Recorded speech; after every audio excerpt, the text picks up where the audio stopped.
And it's a great honor to briefly address this scholarly group of senior ministry officials, geopolitical leaders, and defense industry principals from India, from this region, and from around the world. My name is Randy Howard. I'm the Vice President of Business Development for Lockheed Martin Aeronautics in the United States. And you may be wondering why someone from the US, who is typically focused on aircraft, is introducing a conversation tonight on maritime strategies. I promise you, at the end, it is ultimately relevant. You've likely heard a lot this week about the challenging environment in the Indo-Pacific region, whether it be recent political developments, tensions, or the criticality of supply routes and key materials. The need to think differently about how we ensure stability and security in this region is clearer now, more so than it has ever been. The threats we face from our adversaries have changed, and they will continue to constantly evolve. Nowhere is this more apparent than here in the Indo-Pacific region, where the U.S. national security strategy has cited as the most consequential, a clear recognition of the challenging times we're in. A little over a decade ago, who could have imagined air bases and seaports popping up across the South China Sea? And yet, that's exactly what is happening. And the contested geography and the associated logistics challenges it creates are real, and they're here to stay. Those of you here in India no doubt know this, and you feel it deeply, as you are largely surrounded by waters that have served as a vital trade route between the East and the West for centuries. Today, those sea routes have even greater geostrategic significance. 2/3 of the world's economy goes through the Indo-Pacific. 2/3. It's a staggering figure, and it demonstrates the truly global nature of this discussion. To give further context to the situation, look at the operational growth of China's Navy. 2006, 10 years before the inaugural Raisina dialogue, China owned a fleet of 221 ships and submarines. At that time, the U.S. Navy inventory stood at 282. Today, China has amassed a battle force of over 370 ships and submarines, the world's largest by far. We see coercion, we see aggression, we see competition occurring in this region, both militarily and economically. And in response, we need to reshape the environment with a focus on strategic deterrence. So how do we do this? While maybe overly simplistic and definitely not new or novel, I believe the solution continues to be partnership, a tightly interconnected and interoperable partnership. To me, that looks like building an integrated and cohesive deterrent capability in the Indo-Pacific, and doing so with like-minded partners, allies, and friends to outpace the threat. We find ourselves today in a dynamic environment that requires information, protected information, and to do that, it means increasing interoperability across forces, across domains, those domains that we all operate in, including understanding the relevance of time across all domains of air, sea, land, space, and cyber. A great recent example of what this looks like occurred in August of last year with Exercise Malabar off the east coast of Australia. There, we witnessed the joining together of ships, submarines, and aircraft from the Indian Navy, the Royal Australian Navy, the Japan Maritime Self-Defense Force, and the United States Navy. The sea phase specifically enabled high-intensity exercises across the air, surface, and undersea domains. It honed warfighting skills, and it enhanced interoperability between partners to understand and enhance advanced maritime operations. That exercise showed how partnerships can and do work, and what's more, it was visible. And that sends a message far and wide in and of itself. It also shows we can bring different assets to the table. Not everyone has the same capabilities, and that's okay. Maybe it's even preferable because it allows us all and forces us all to leverage each other's strengths. So while today's panel focuses on maritime strategies, we can appreciate how that strategy is interwoven into land strategies, air strategies, and space strategies. In today's world, there really is no room for independent operations of services and nations across these domains. Our adversaries will challenge us across all of the domains, and we simply must be prepared. Integration is also required because current warfare is a convergence of the old and the new, kinetic and non-kinetic. Everything's on the table, so we must bring all that we have to the fight. By working together, we can deliver advanced capabilities faster. We can improve our collective posture throughout the theater. We can synchronize operations and activities across domains, and we can improve connectedness across partners. We're all much better together, and it takes unifying ourselves to truly stay ahead of the threat. We know there are sovereign interests to consider, and we also appreciate that trust takes time to build. But we are seeing movement in that direction with new multilateral systems, including the Quad and AUKUS, clear examples.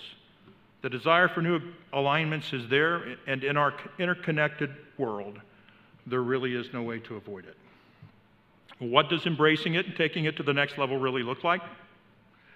I suggest it looks like aggressively accelerating the adoption and insertion of 21st century digital technologies. And it looks like doing so through a standards-based, modular, open architecture approach that allows allies, defense primes, suppliers, and startups alike to work from the same framework to allow greater interoperability and data sharing as appropriate across all of our armed services.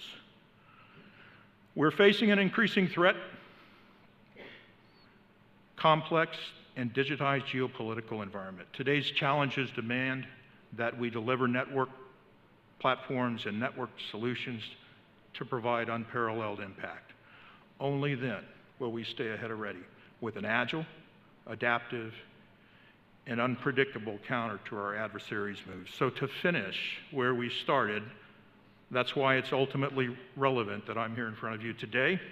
Someone in industry from the United States who's focused on integration of capabilities and information across all domains and how various platforms from space to subsurface and everywhere in between can become more effective at meeting the security needs of like-minded nations in today's ever-changing environment. The success of the Indo-Pacific region, maritime or otherwise, is dependent on our interconnectedness. And through that interconnectedness, interoperability across platforms, across domains, and across allies. After all, each of us have the same common goal: to ensure the Indo-Pacific's security and stability. And so with that, I'll get off the stage. Let's jump into the discussion and hear from our distinguished panelists. Thank you.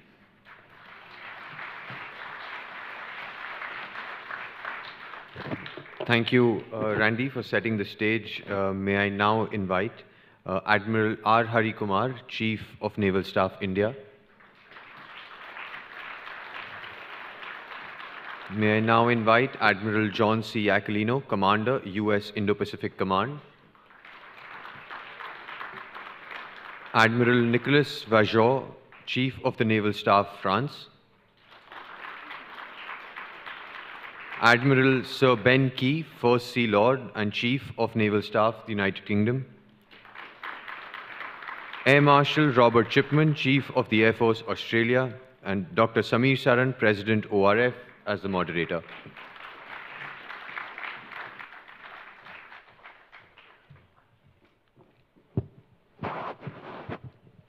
Hi. 2.5 days, huh? You're still here. One of the admirals asked me, don't they have a life? I won't tell you which one. Now listen, I thought before we begin with the panel, and instead of doing the thank yous later on, this is the time to actually do the thank yous. Then all of you, I have all of your attention. So I think before we begin the panel, as we close this program out, I would really like to thank the entire team in the Ministry of External Affairs, the foreign minister himself, the foreign secretary, the hotel team, the logistics team, the protocol team, and especially my team at Observer Research Foundation, 30 odd of them working tirelessly for the last 2 months to make this into a seamless exercise. So please join me in applauding them for their wonderful work.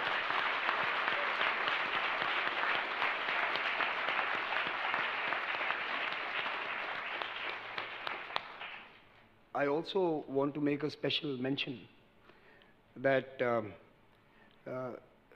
this is possibly the last Raisina for Admiral John Aquilino. He's been with us for 4 years, for 4 Raisinas. And the last one for Admiral Hari Kumar as well, who's been with us as part of our journey. So they have been strong supporters of the dialogue, both of them. And I want to thank you both for making it possible for us to have very exciting conversations on very important issues. So thank you to both of you. And again, I think it would be fair to applaud them for supporting this dialogue to both of them.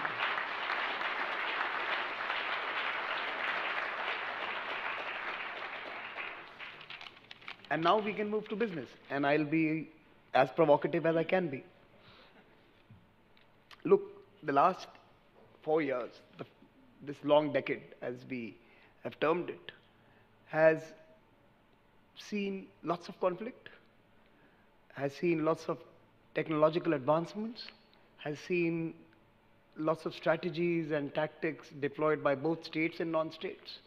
We see what has happened in persistent, continuous blockades around Taiwan, trying to disrupt critical supply routes, access to critical components that all of us need in a digital future.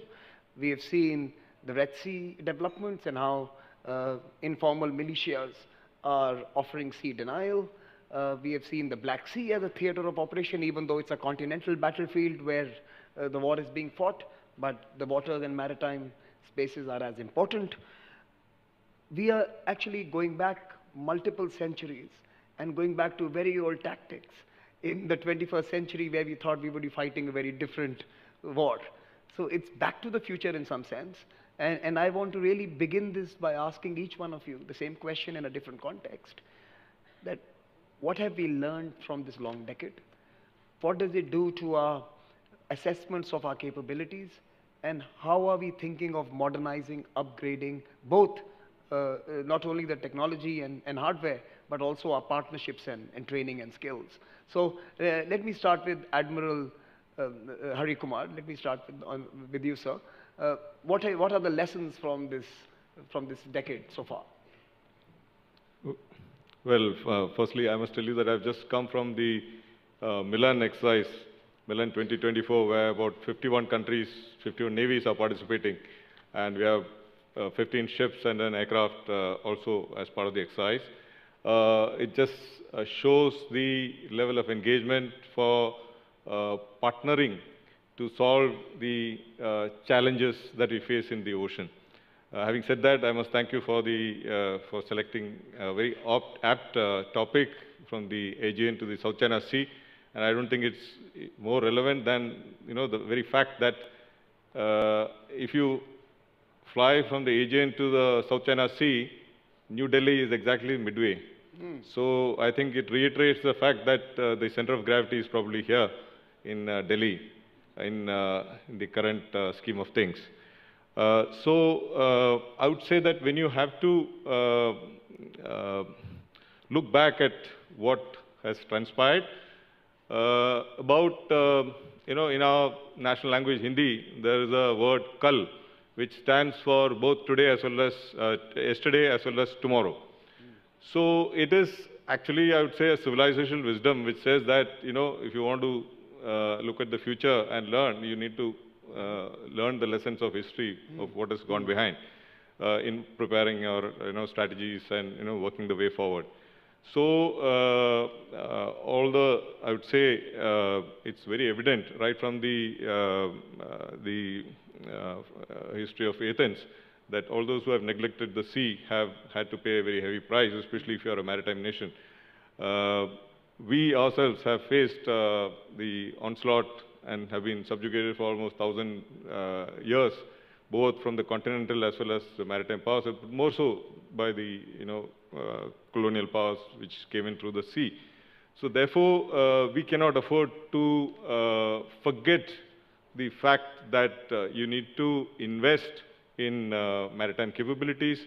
And when you say maritime power, it consists of all aspects of maritime power. It's not just the military power alone. So that's one thing we need to remember. And when you look at the conflicts that are happening, whether it is Ukraine-Russia or Israel-Hamas, it's very evident that what Clausewitz talked of, the changing character of warfare, is very much true. It's changing like a chameleon. And we need to therefore adapt to the use of modern technology, niche technologies, which are becoming more and more affordable. The cost of such technology is actually becoming exponentially lesser and lesser with greater capability, and the same is being adapted by the non-state actors or even state-funded actors to carry out attacks or asymmetric warfare. So what we see is a sort of a alignment of asymmetric forces against state against nation states. The carrying of the warfare into the sea in such a way that the effect on sea is you're trying to influence it for on ashore, and the use of disinformation and misinformation to a very, very large extent, which is evident in both these both these conflicts. The increasing asymmetry between the cost of attack and the cost of defense. You just have to see the cost of a drone, which is runs into just a few $1,000s probably, and you fire a missile at it. It costs probably a few $1 million. So therefore, there is a tremendous asymmetry between the cost of attack and defense. So these are the factors that we need to keep in mind, and therefore, what you plan and what you build for the future needs to factor all these things. And at the same time, we are cognizant of the fact that the commander at sea should have the ability to deal with both the kinetic, the non-kinetic, the lethal, the non-lethal, as well as the manned, unmanned, autonomous. So we are trying to provide options for the commander to see that even if the threat is below the threshold of conflict, he is able to take it on. No, in fact, that's an important point, and maybe I can turn to Admiral Aquilino. Like, your assessment of the last 4 years and what does it do to your thinking about conflict and conflict on waters, but maybe add to that question, something that Admiral Hari Kumar mentioned, the asymmetry between attack and defense, and especially in your part of the region, the militias and the formal structures. Are we as agile as those who seek to undermine us? I think the bigger question to you. Yeah, Samir, thanks. I appreciate you working to pull it up a little bit, because a lot of what everyone wants to talk about are the ways, right? So whether it's swarms of civilian fishing boats disguised, or military militia disguised as fishing boats, whether it's swarms of drones driven by a non-state actor or small state actors to deliver effects. We got to look at what is the purpose of the actions. So whether it's the illegitimate, illegal war that Russia has waged against Ukraine, whether it is terrorist organizations yielding incredible devastation on civilian populations, really it's the why. And the why, as we see it, and as I see it, my secretary has articulated, this is about the change of the world order and the removal of the international rule of law, which governs and has directed and delivered prosperity for nations all across the globe, especially through maritime channels for over 80 years. The imposing of will for political gain currently that authoritarian nations are taking on is the why. And whether the actions that we take are asymmetric. I think the real key and what we're seeing here today, and to Admiral Kumar's point, is it's when we come together and operate together to deliver that conventional deterrence that prevents it. And we have to continue to do that because it's on the edge. Our nation's coming together to articulate a position that says we're unwilling to accept the forceful imposition of rules that counter what we believe in and what we stand for. That doesn't benefit anybody across the globe. So I agree, we ought to talk at a bit of a higher level. We have to do all those things to protect our force, to protect the free flow of commerce, and we have to do it together. So that's where we ought to focus a little bit. No, thank you. Maybe let me turn to Admiral Vajol. Your Navy and your forces have watched very closely what's happening in the Red Sea and the Mediterranean as well as the Black Sea. And a new role for France, perhaps? A new direction, a new doctrine? Although one of you on this panel doesn't like doctrines, but I'm still going to use the word. I don't know if I'm going to speak about doctrine, but just think about to defocus about all what's happened for 1 decade, as you said first. I think that we leave a competition world and entering in a contestation and confrontation world. I mean, we were competitive all together, and it was good, free flow of commerce and something like this, and now everything is contested. Everything is contested, notably the global commons are contested, and the sea is a global commons, but also sovereignty of the states is contested. And sovereignty is not only a small island, a place in the world, it's also financial, it's economic, it's everywhere. All the pillars of the sovereignty of the states are contested. Sometimes I said that we are in a new era, the sovereignty conquest of the power. And so everything is moving, and of course, in the global commons, and especially at sea, we are at the friction of that competition. And so for us, what we saw, especially in the Black Sea is really interesting in terms of what's happening. You have one navy with no ships, Ukraine, winning a war against one of the biggest power at sea known, Russia. And there is two things about that. The first thing is maritime superiority is never gained by design. I mean, it means that if you want to have the superiority, you will have to gain your superiority. The second thing is you need access to the crisis place. I mean, it is possible because the Strait of the Turkish Strait is closed. And so that's forced Russia to play with only the ship they have in the Black Sea. They are not able to replenish. And so access is mandatory. Superiority is something we have to think about because for 10 years now, this maritime superiority was, okay, at the early beginning, surface ships, some aircraft, and that's it, some submarines. But now superiority means from seabed to space. From seabed with the cables, submarines, surface ships, drones, UAV, USV, UUVs, aircraft, satellites, everything is connected. What is the superiority right now? What will be our superiority in 2050 with artificial intelligence, with quantum device, and so on? So how do we have to rethink our superiority in the years to come?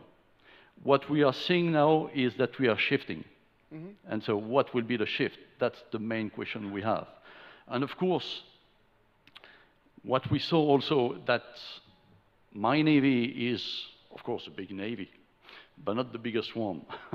And we are not able to do all alone. I fully agree with Admiral Aquilino and Admiral Kumar.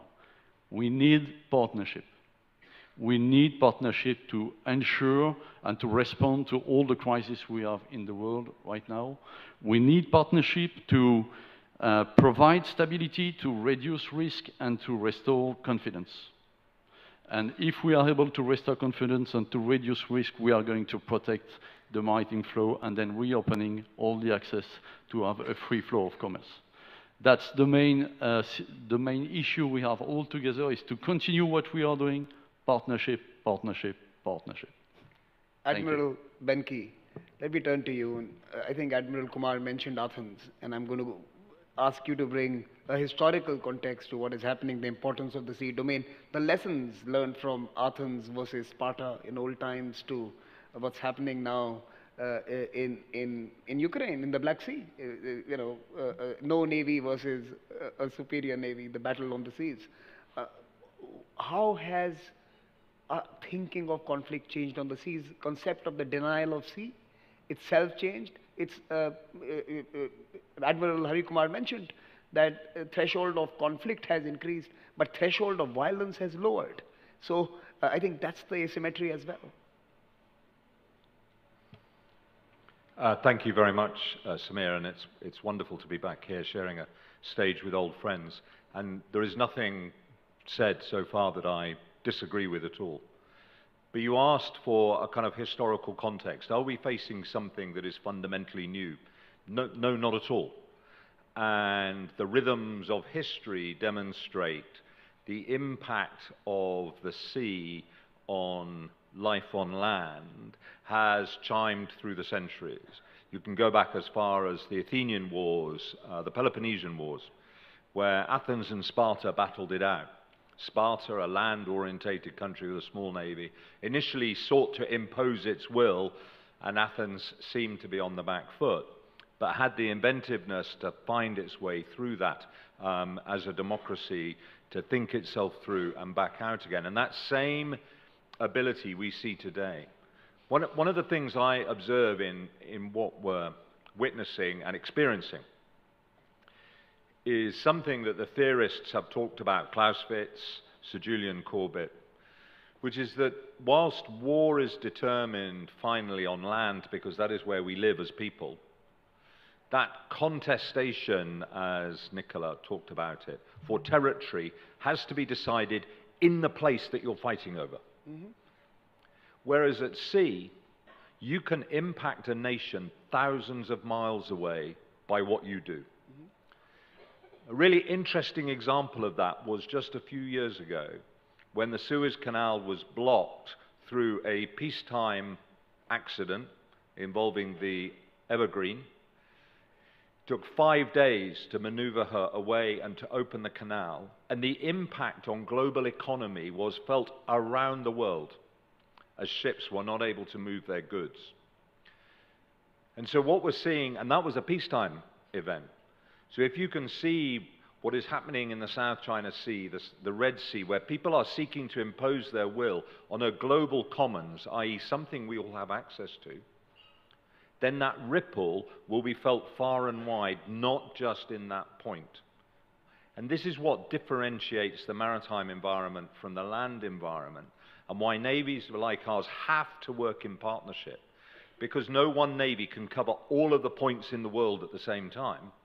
And the interdependencies of the effect, the impact that Admiral Aquilino was talking about, for us all are so intertwined that actually we're obligated to work together.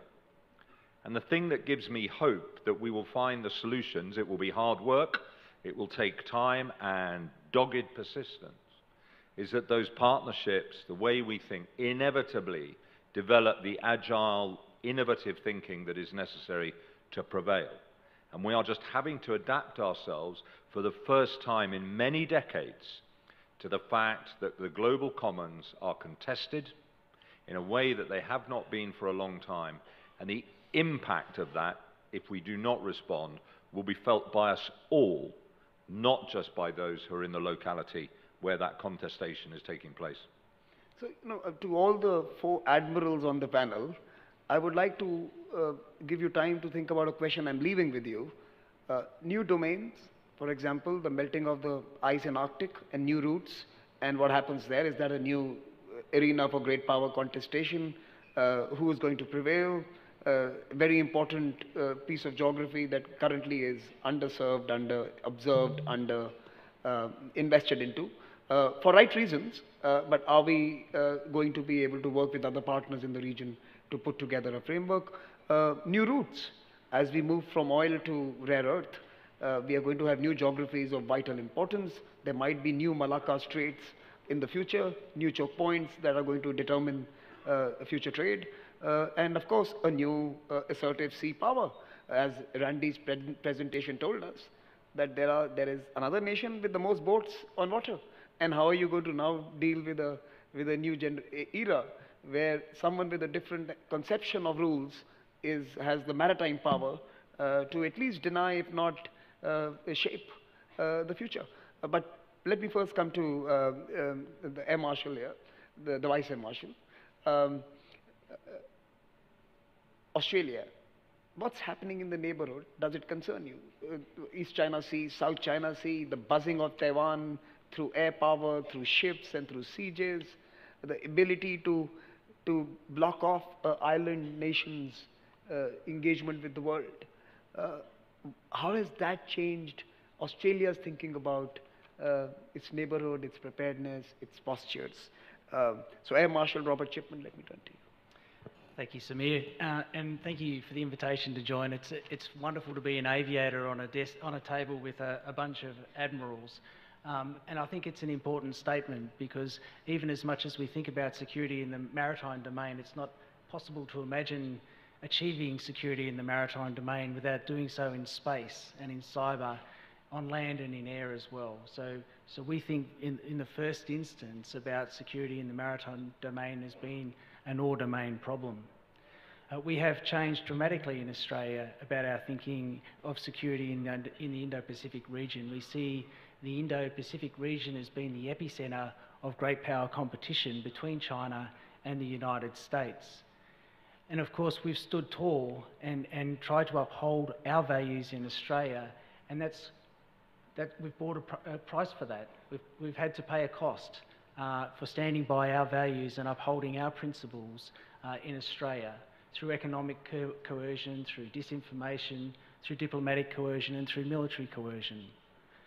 And we've settled on a principle in Australia that we must disagree where we must, engage where we can on our national interests, in order to be able to maintain a strategic balance of power in the Indo-Pacific region over time. We've formed the view in Australia that investment in our own military strength is absolutely vital, and that's vital for deterrence. Admiral Aquilino mentioned before the importance of deterrence. If there's one lesson that I would draw from the last 10 years right across the globe, it's that if deterrence fails, if conflict begins, then the price is catastrophic, and the opportunities for us to win back peace is an extraordinarily difficult challenge for us. So the investment in deterrence up front to avoid a breakout of conflict is money well spent. In Australia, we recognise that as a middle power, a conventional power, we don't have the capacity on our own to deter a great power. And so we see a US presence in the Indo-Pacific region as being absolutely essential. But the US is telling us through their strategy of integrated deterrence that a US military presence alone is not enough.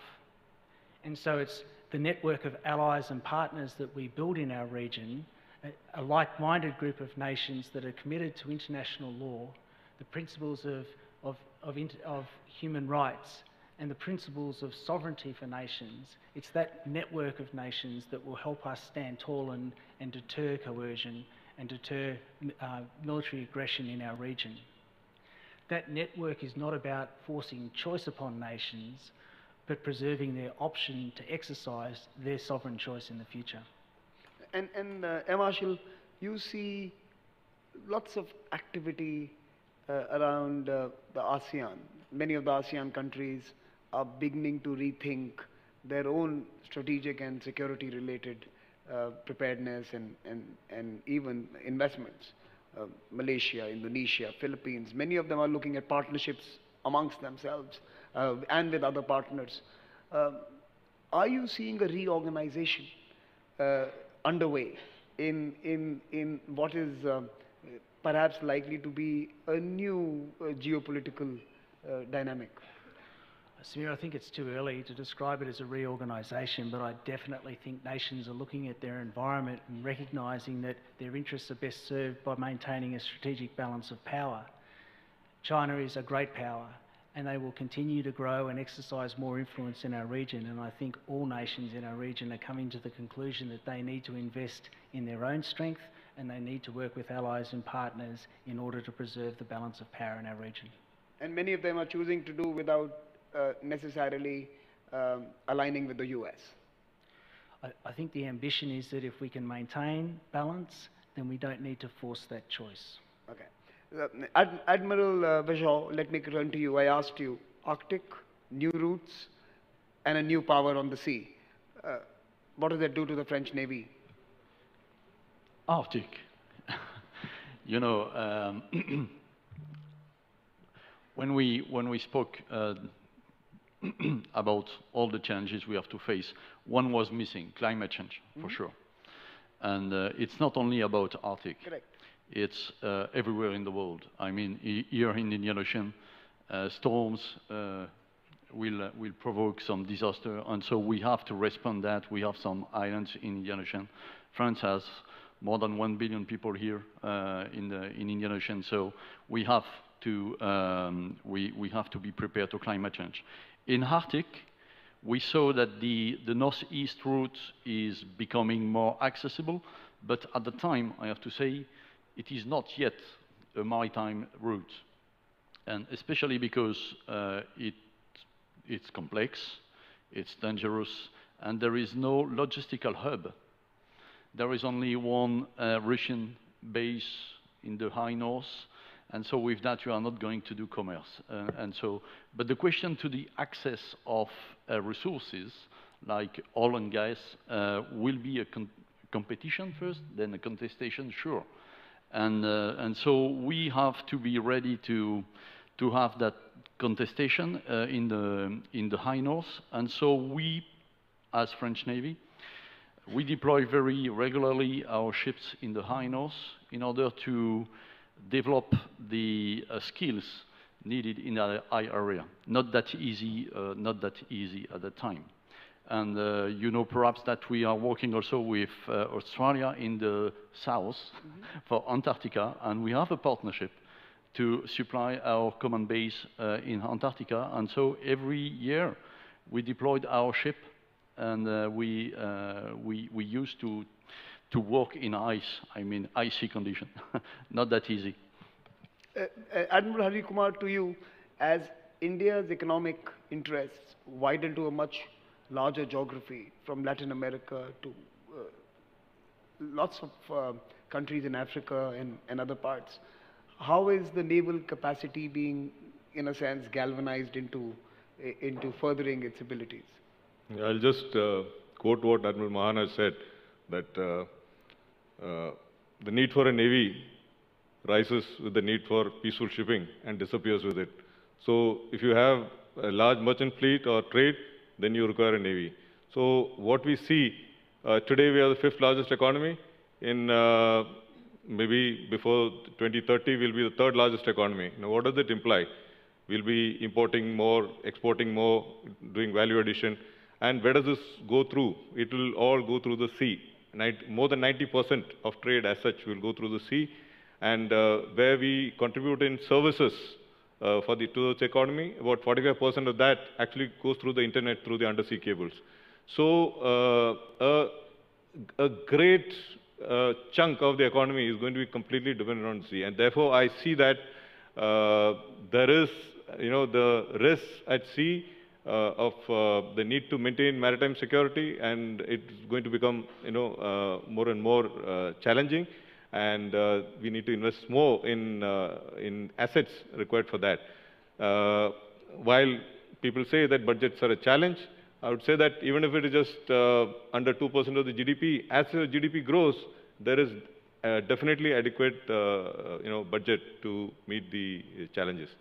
Admiral Aquilino, new great power competition in new routes for new resources that need to be served and protected, perhaps in new geographies as the planet changes due to various other climatic conditions. Your Indo-Pacific Command may very well widen in its ambit. Please go ahead. Well, first, Samir, thanks. Let me say from a Navy perspective, right? I'm sitting here in a Navy uniform, but as the Joint Commander, what I work on every day with the team is to bring the joint force together to ensure that those freedom of the seas exist for all, the global commons that my partners talked about. Those are not any nation's rights. Those are designed for all nations to use. So the enablers that link together help provide that freedom of navigation. You cannot operate today without having the ability to operate through space. For those ships all communicate via satellite communication systems. So the linkage of that is something that we take very seriously and work each and every day, whether it be the land component or, as Nick talked about, undersea, on the sea, above the sea, on the land, in space, and cyberspace. So the capabilities certainly change. The adversary works to take advantage of any vulnerabilities. And we always work to ensure we have strengths across all those domains. But the key is the imposition of will on all nations. And, back to my aviation brother's comments, this is not about alignment with the United States.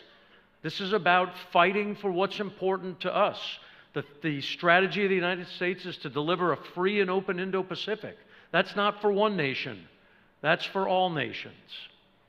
And we have to make sure that we don't lose sight of small issues or claims or intent. We have to understand what the ultimate goal is when those things occur. So to Harry's point, utilizing the international rules to a nation's advantage to ensure they have access and the ability to control portions of the global commons is what we're concerned about and why we have to compete. The imposition of a man-made island to extend your EEZ so through legal means you can claim that you now own all of the South China Sea. That's a problem for all nations. It's not just a problem for the United States, and we have stood up for all of those nations' rights to be able to prosper and operate in those domains. So I continue to bring this up. We have to understand what's facing us. We have to understand why we take the actions we take, and we have to call out that bad behavior. And these like-minded nations, we have to come together and inform the rest of those other authoritarian states that that will not stand and we do not support it. Admiral, let me quickly ask you a follow-up question. Partnerships. In your term as the Indo-Pacific Commander, what has been the qualitative change and also perhaps a real substantive increase in engagement between, say, the India and the US? Thanks for that. Again, everybody on this panel agrees. Number one, we can't do this alone, and we are stronger when we're together to ensure that we can deliver the world we want our children and grandchildren to continue to have. For the United States, with all of our partners, it's expanded exponentially over the past 3 years.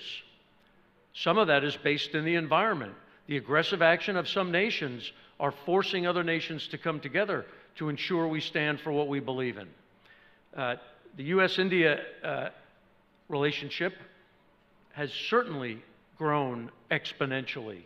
The capabilities that are co-produced here with India, whether they be C-130s, helicopter pieces, munitions, now GE engines, carrier cooperation, those things have exploded in 3 years. Our ability to share information is like never before. Some of that's based on actions that occurred on the Indian northern border. The sharing of information to understand that my partner's forces are at risk and we are there to help. But that expands across the globe. whether it be the trilateral relationship between the Republic of Korea, Japan, and the United States to defend those treaty allies of which we have a responsibility, whether it be AUKUS and our tie to the UK and Australia, whether it be our linkage to the ASEAN nations, when the Quad nations get together. Those partnerships have expanded. We do 120 exercises a year in the region, 120. Almost every one of them have grown to be more mini and multilateral, and I credit that to my partner Angus Campbell from Australia. He offered that to the chiefs of defense, and we all signed up to it from the region. But it has exploded. Part of it is because all those nations feel threatened. And the last part is we're unwilling to accept the change unilaterally through a mindset of might equals right. And we do like the way our lives exist today. Freedom, freedom of navigation, prosperity, human rights, all those things that we value together. You know, when we do war games for our young fellows, for example, we create fictional islands, fictional actors, and talk about fictional situations. Why does no one name China? You know, even war games don't name China. Even they create a fictional situation. By the way, these are games conducted by experts. I'm saying, why is it that folks in uniform are so shy of naming the clear and present danger and building capacities to respond to it? And assuring the people that we can count on them to be there when it gets rough. I'm going to turn to you, Admiral Benke, and I'm not asking you a question. That's just my problem with the war game, not with you guys. My question to you is what has been the qualitative change in your engagement with the Indo-Pacific? You have an Indo-Pacific strategy that came out a few years ago. How is the hitting the rubber? How is the rubber meeting the road? I think there has been a really significant shift in UK thinking over the last decade, but particularly enshrined in our recent integrated reviews looking at our diplomatic, economic, trade and security engagement and strategy that has recognized that the pacing economic growth in the world is really coming from the Indo-Pacific Asia region. You know, all the statistics, doesn't matter what you read, say that that is where the growth engine is. And today, 40% of the UK and wider European prosperity is connected to the Indo-Asia Pacific region. And therefore, recognizing that formally, anticipating that continued direction of growth and wanting to engage with it is a perfectly natural and important thing to do. But of course, when you make that recognition, that then brings with you obligations and responsibilities to engage with the safety and security of the region, because it's that framework which we've been discussing for the last 45 minutes or so that underpins economic growth that everybody can benefit from. It's not correct that we do not play our part. We cannot be a leading partner by any stretch of the imagination, but we can certainly be a contributing partner and ally in the region to ensuring that safety and security. So for me, as the head of a Navy now that is being pushed by the government to do more in the region, that is one of the big changes we have seen over the last few years. And if you know, there will be people in the audience, experts who have watched Royal Navy deployment patterns over the last 10 or 15 years. We used to pitch up occasionally and then go away for a period of time. Now we're under absolute clear direction, not just to arrive more regularly, but actually to have a persistent presence at sea, on land and in the air, and that is what we're moving towards. The Carrier Strike Group deployment in 2021 that went to Japan and back despite COVID was a major indication of that intent, to be followed up by another major carrier deployment next year, done with allies and partners in the regions. We want to engage with as many countries, but the very clear intent from across the United Kingdom political leadership is that the region matters to us. We have ties that are economic, that are friendships, that are diplomatic, and in order to maximize that, we have to play a part in ensuring the security and that international framework that we all subscribe to around the world is underpinned. That's the change that it means for us. And perhaps even the AUKUS arrangement is a indication of your greater engagement in building capabilities in the region. Well, I mean, AUKUS demonstrates a strategic long-term commitment. I know that there may even be commentators in the room that say, you know, great thing about Britain is they'll turn up and then you know they're going to go away for a while and we can carry on as if they've never been here. And now that is I mean, in this country they won't say that. No. But They say other things, Samir, and I know, because some of it's been said in this room over the last 2.5 days, so that's fine. But the point about AUKUS is it's underpinning a multi-decade strategic relationship, the same with the GCAP partnership that we're building with Japan. It ties us in because we want to be. Now, AUKUS started as an agreement to transfer technology, submarine nuclear propulsion technology. It has grown into so much more, and you can now see the follow-on benefits that accrue from making that sort of a commitment. Huge investment by the United States, bringing us, Australia, and them together.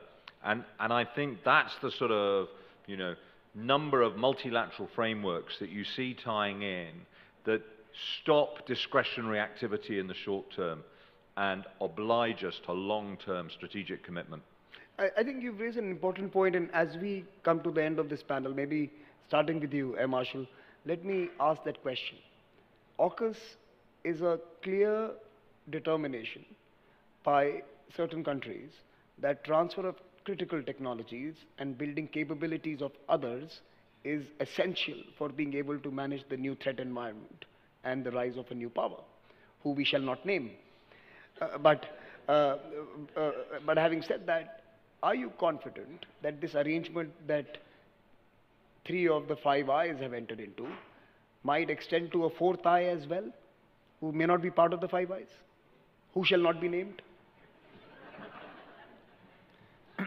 I think we can confidently say AUKUS Pillar 1 at the moment is, AUKUS Pillar 1 is the nuclear-powered submarines, and we can confidently say that is exquisite technology that the United States and the United Kingdom have chosen to share with Australia to solve an acute operational problem, and that is that conventional powered submarines did not have the range, the stealth, or the speed to provide the deterrent effects that we need in our part of the world. But AUKUS Pillar 2 opens up opportunities. The birth of AUKUS Pillar 2 was recognising that the strategic alignment, not just between nations, but between industries, in order to deliver AUKUS Pillar 1, if we'd got to 2040 and not expanded on that alignment, not tried to do more with it, we'd have looked back and thought we'd missed an opportunity. AUKUS Pillar 2 is about recognising that the alignment required to deliver a nuclear-powered submarine to Australia opens the opportunity for us to share so much more. And there is opportunity in the future to bring other nations into AUKUS Pillar 2. At the moment, we're focused on delivering across 6 lines of effort. We are impatient for the capabilities that would come with AUKUS Pillar 2, and we are looking for opportunities to expand that. Admiral Bajor, let me turn to you. Is it important to build capabilities and transfer critical technologies to partners who can help in securing the future? Yeah, thank you for the question. Yeah, I think that if you put partnership on the table as something which is very important, you cannot say, I will not share with you part of my knowledge and part of my skills. And so if you want to work together, you have to share what you are able to share. Of course, sometimes you are not able to share everything. That's true. And we have nuclear deterrence submarine, and so we will not share that for sure. But in terms of technology, of course, we can have very close partnership, and we have very close partnership with some countries, and where we share and where we transfer technology for them to build their own defense industry, and to have also, as Ben say, long-term strategy, which is, I think, in the world where we are, very important for the future. Let me turn to Admiral Aquilino. What could be some big, bold Indo-US ventures in the near term that could put our navies closer together in managing the new threat environment. But some new ideas, some over-the-horizon thinking that you believe would be useful for us to chase as nations, as navies, as armies, as defense forces? Yeah, thanks, Samir. I think the integration of unmanned capabilities is probably the thing that would pop immediately in my mindset, right? We watched it being used, again, in Ukraine, against the Ukrainians. We watch it being used by the Houthis against commercial traffic. But when that capability and capacity is harnessed by the like-minded nations here, whether it be cooperative aircraft wingmen, whether it be synchronized swarms of munitions, whether it be unmanned undersea capability and unmanned air capability. First of all, we've been experimenting with it for decades now. And we're at a point where I believe the integration of unmanned and manned capabilities as designed and utilized both by each of our nations and then collectively will be an asymmetric advantage. And I think that's a focus that all of us share. Again, technology apart, we share those things. We share more than we don't share, to your last point, right? The F-35 is a great example of the highest end technology from the United States and our industry partners, Lockheed Martin in this case, and sharing it to deliver deterrent effects globally, because there's nothing that compares with it. We will continue to do that, but I think that unmanned aspect and the synchronization with manned capabilities tied with AI, but man in the loop, that's where we're going to see the next set of focus and actions that we will have to really work together to make sure. Because when you look at AI, these like-minded nations sitting up here and the rest that are in the world will use it differently than those authoritarian nations, and that's concerning. Admiral Hari Kumar, the final word to you. I'll just flip the question a little. How important are partnerships, certainly in terms of acquiring capabilities and technologies and building systems, and equally how important is indigenous development of technologies for a country as large as India?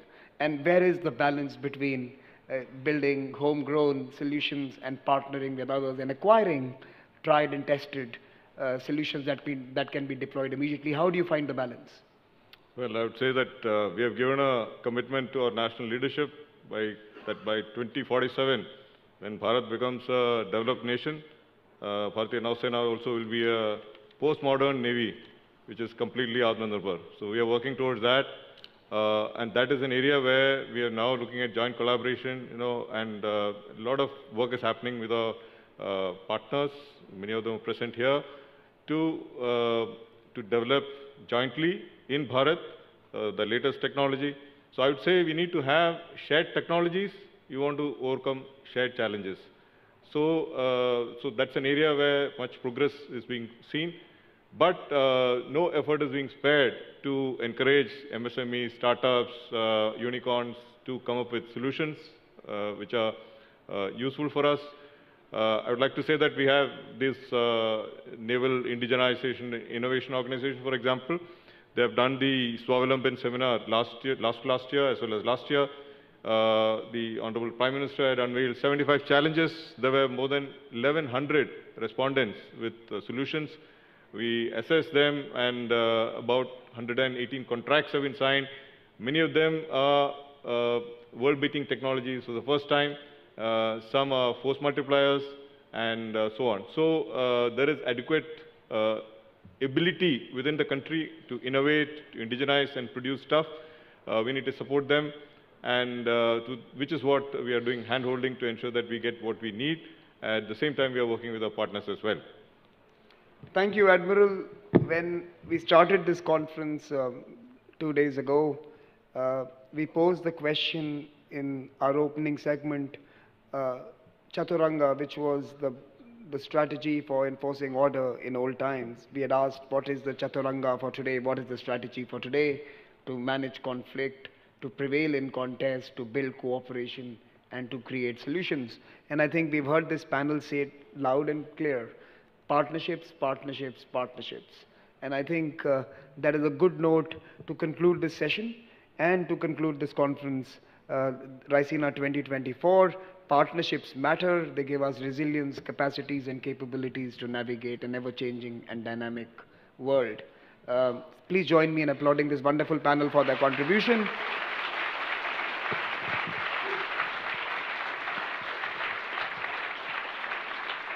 And gentlemen, thank you for all you do for all our countries. Thank you for keeping us safe. And to all of you, thank you.